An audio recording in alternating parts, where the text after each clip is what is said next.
everyone. This is Donna's Happy Hour. Just a reminder to like, subscribe, and hit the bell so that you get future notifications of the videos. And please leave a comment. Thank you. Have a great day. Hello, everyone. Welcome to Donna's Happy Hour. Today I have Chris Raabe joining me, and he has a band called the Chris Raabe Band. He's local to the area. He's been in the Hudson Valley area all his life. He's going to be doing all original music. So I want you to grab your drinks, whatever they may be, because I know you're going to want to spend the next hour with me.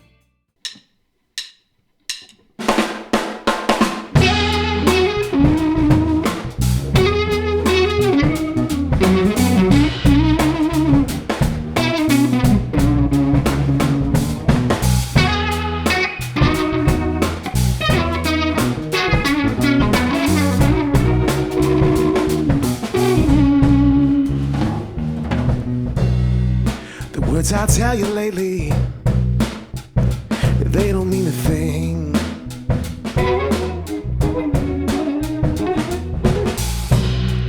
The tripping with dissatisfaction and the sorrow that I hope they bring. Ah, yeah.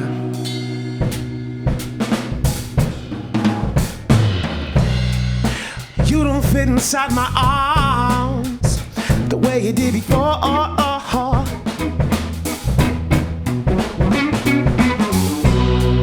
You said we're two super arms and fly just a little bit more.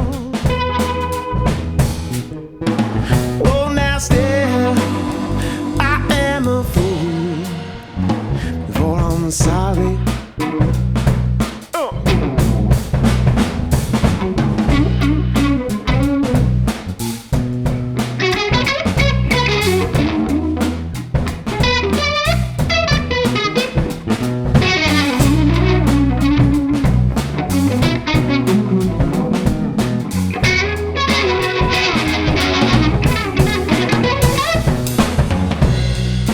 Say, hey,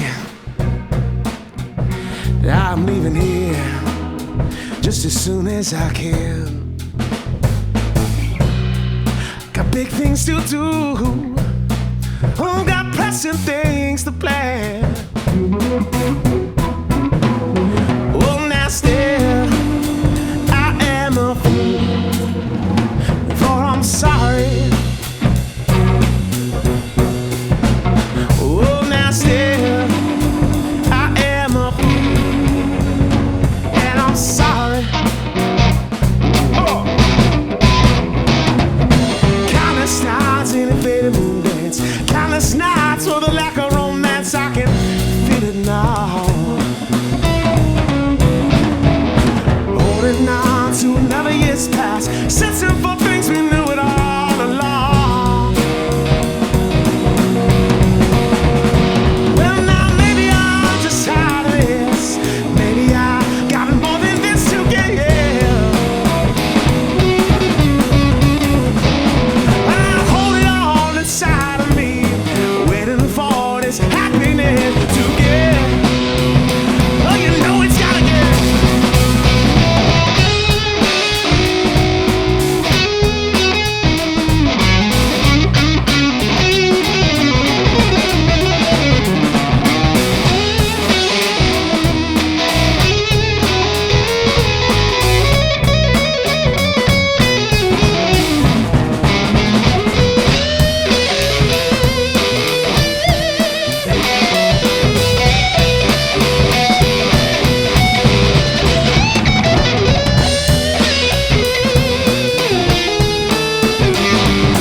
Well, now still I am a fool, before I'm sorry.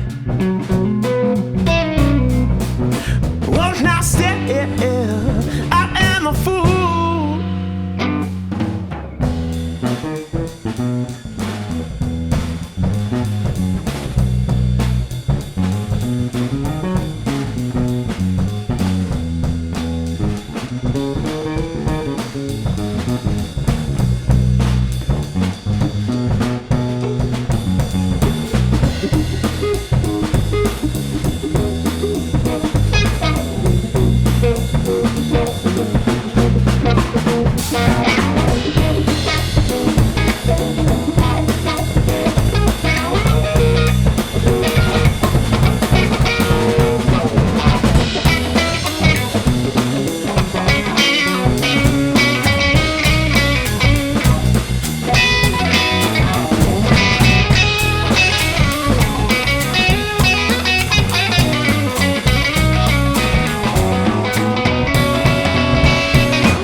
thank you again for joining me. Today I have Chris Raabe with me.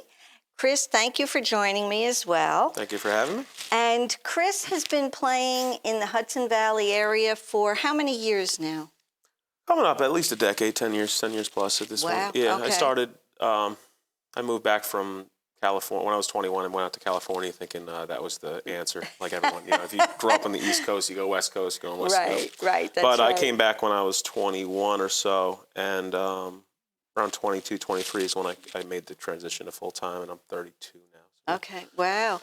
Now, the other fellows in the band, they had to leave, and that's Ken and Eric. Eric Winter on the bass guitar, who's played with everyone from Slam Allen to Bill Perry to Wow. he's done a lot of work with a lot of the national blues acts, and Kenrick McBean, who I rekindled with about 2 years ago, and we started playing again, and that's the trio. Okay. I was wondering how long ago, that was my next question, when you got together. And how did you meet Eric and how did you meet Ken? So actually, I met Eric at a fundraiser that we did. For I wish I knew what it was for. It doesn't matter. It doesn't. It's one of the so many of them. We do a lot of fundraisers. It feels like they seem to all come at once. Right. But anyway, about 5 years ago now. Okay. And I met him, and my bass player at the time couldn't make it, and he filled in, and we just had a great time, and I called him for a gig, and been that was it? playing with him ever since. Wow. Yeah, it's just the definition of a professional, that man. Right. It really is. Well, I have to tell you, the sound, the three of you, and your drummer is fantastic, Thank too. you. I mean, Kendrick's really, incredible talent. And your writing, I love your songs. Thank you. Love the rhythm, just the rhythm of your songs. Thank And, I have to tell you that I met Chris at, I believe it was Blue Arrow. Yeah, I think that was the first time we that's met. where we I feel met. like we met before, but it was, yeah. We probably did, But that's when we talked about your show. Right. And so when did you start actually playing an instrument? How old were you? I got a guitar for Christmas around 16 years old. Okay. And I always liked guitar. It was always something that I was attracted to, but I was just obsessed with everything else, sports and video games and skateboarding. Skateboarding was my love for a really? long time. Yeah. And I actually, I got a guitar when I was, around 16, but I didn't really play it until 18 or 19, right around the end of high school, because I fractured almost everything in my right leg skateboarding. Oh. Yeah, so I ended up, I was on crutches for 10, 11 months. So you needed something else to do, right? I needed something to do, and it just, right at that time, a buddy of mine gave me another guitar amp that, gave me a different sound, and I was inspired by that. And so I started playing then, and I worked at Imperial Guitars when they were in the Newburgh location, right out of high school. Okay. And being surrounded by all the equipment and a lot of like-minded musicians, really kind of gets you obsessive over it. Yeah.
Hello, everyone. This is Donna's Happy Hour.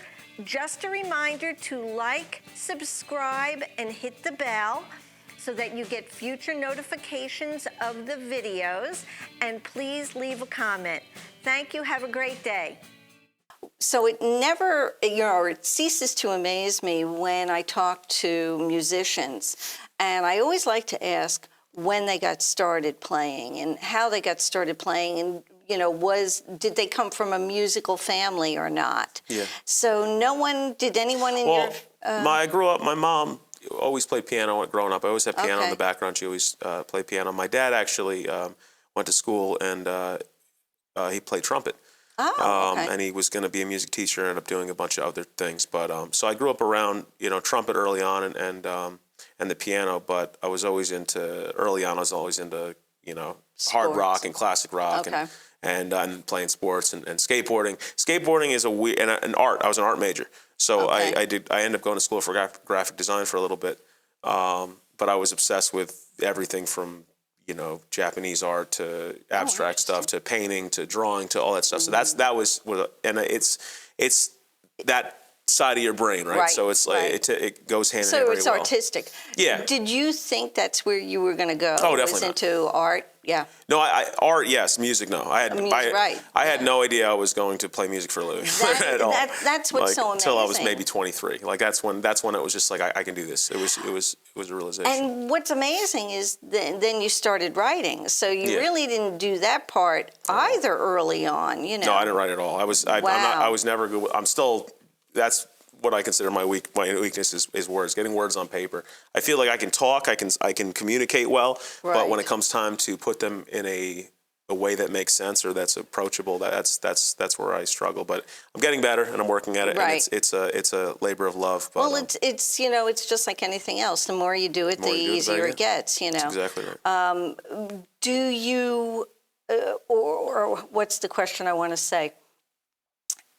In regards to writing, do you obviously find that late at night's your best time? Oh, for sure. There any? Well, I'm not clinically, but I probably am an insomniac.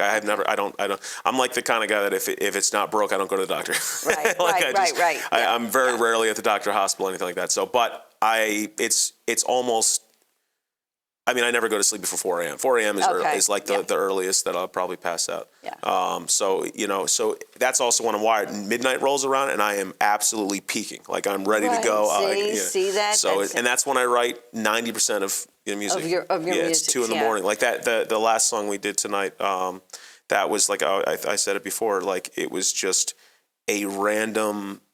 It was a topic that was in my head, and I knew I wanted to write about it, but I didn't have a way to put it. And I went to sleep, and I woke up, and I don't even remember doing it. I woke up and grabbed my phone, and I punched out like most of that song. Oh, really? And then my phone was still open. I must have fell asleep while writing it because 6-7 hours. I wake up and I'm looking. I'm like, oh, this is interesting, And I got up and I finished the song. So sometimes it just comes, right. It comes from, but it's also, you're dissecting it here and taking it right, here. Right. I find that interesting because, probably about 15, 20 years ago, it would have been, instead of grabbing your phone, it would have been a pen and paper, That's just what was nearby. I just find it interesting, how things have changed.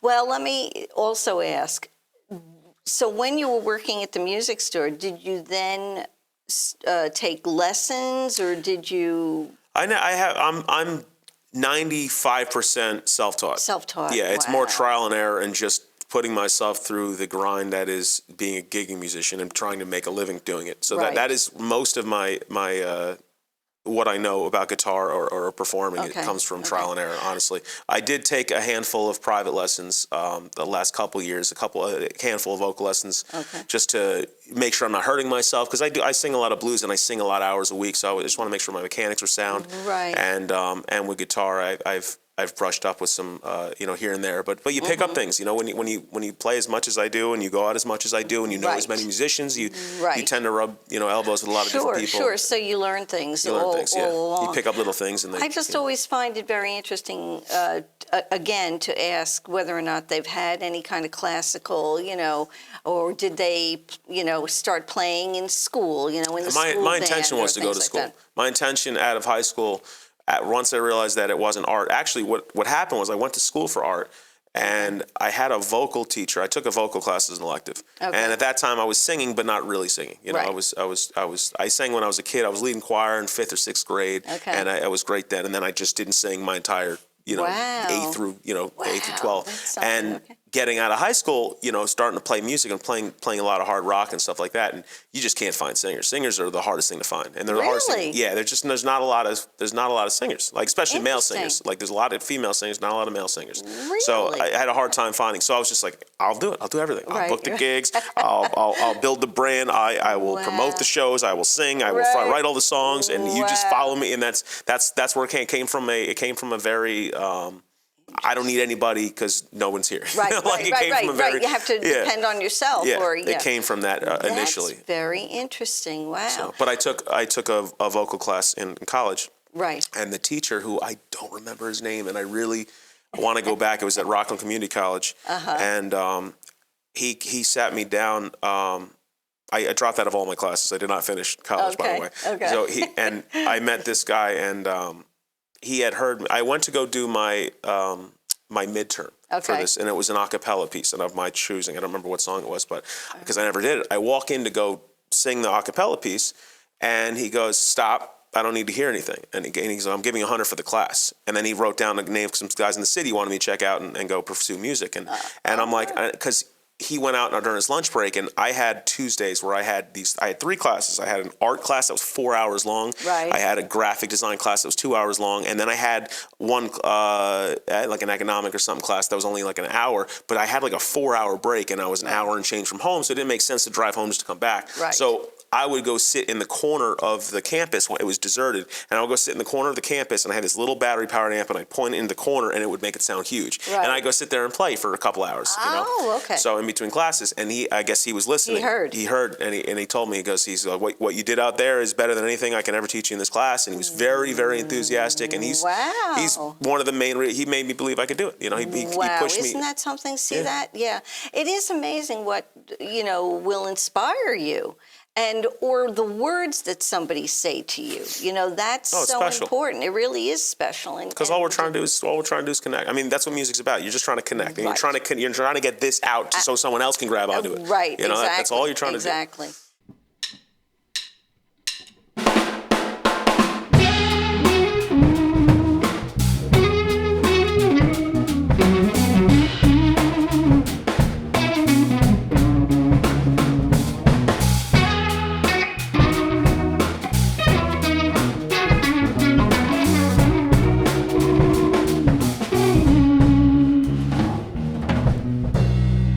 The words I tell you lately, they don't mean a thing.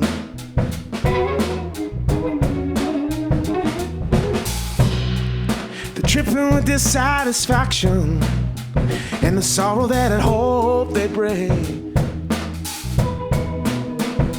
Ah, yeah.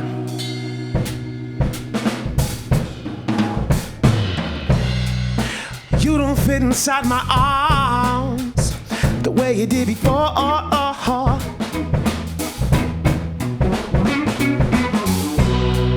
You said we're two super arms and fly just a little bit more. Oh, now still I am a fool, for I'm sorry.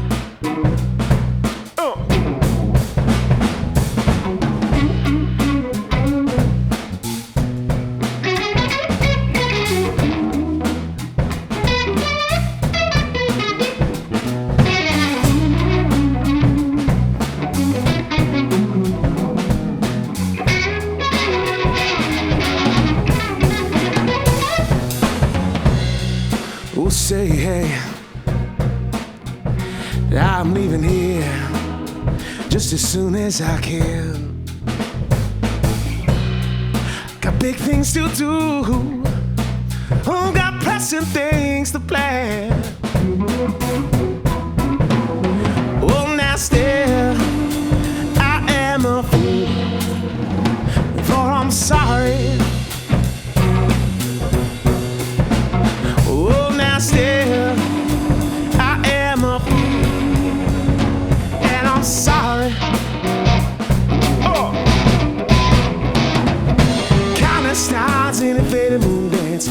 Starless nights with a lack of romance, I can feel it now.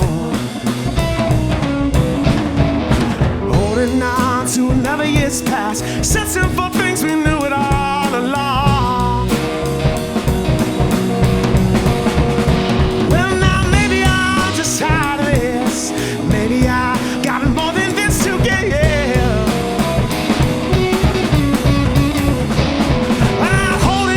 Inside of me, waiting for this happiness to get. Oh, you know it's gotta get.